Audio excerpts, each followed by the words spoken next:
তাহলে এখন বলেন তো ডায়াবেটিস ভালো হবে কেমনে, শিখছেন এখন নাকি শিখেন না? দেখি কে বুঝছেন যে কেমনে ভালো হবে, দেখি হাত তোলেন।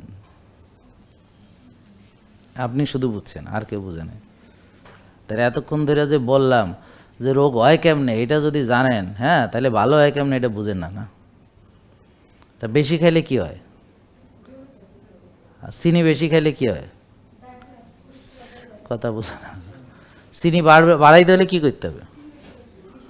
আর যদি চিনি কমাইতে হয় তাহলে কী করতে হবে? রুগী হইতে হলে কী করতে হবে? আর রুগী না হইতে হলে কী করতে হবে? রোজা রাখলে কী হবে? ব্যায়াম করলে কী হবে? আর্লি ঘুমাইলে কী হবে? ভোরে উঠলে কী হবে? তা এতক্ষণ যে বললাম আপনি বোঝেনই নাই না যে কেমনে ডায়াবেটিস ভালো হবে, আসলেই বোঝেন নাই।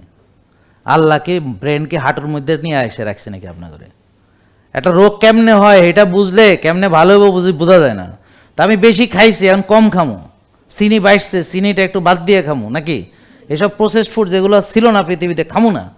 হ্যাঁ, কায়িক শ্রম করবো, নাহলে ব্যায়াম করুম, নাহলে আর্লি ঘুমাবো, নাহলে ভোরে উঠুম, নিয়ম মানতাম না মানুম, টেনশন বেশি করতাম, এখন করুম না। তা এটা বুঝেন নাই না এখনো? এতক্ষণ আলোচনায় বুঝেন না এখনো? একটু পর আবার জিজ্ঞেস করবেন, স্যার আমার এটা হয়েছে কী করুম? আরে মিয়া, কেমনে হয়েছে যদি বুঝেন হেলে ভালো কেমনে হবেন বুঝেন না, উল্টাটা করলে ভালো হইব।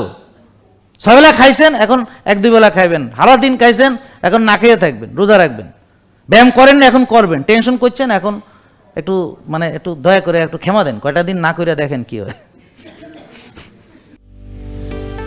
জেকে লাইফস্টাইল, ওষুধ মুক্ত সুস্থ জীবন।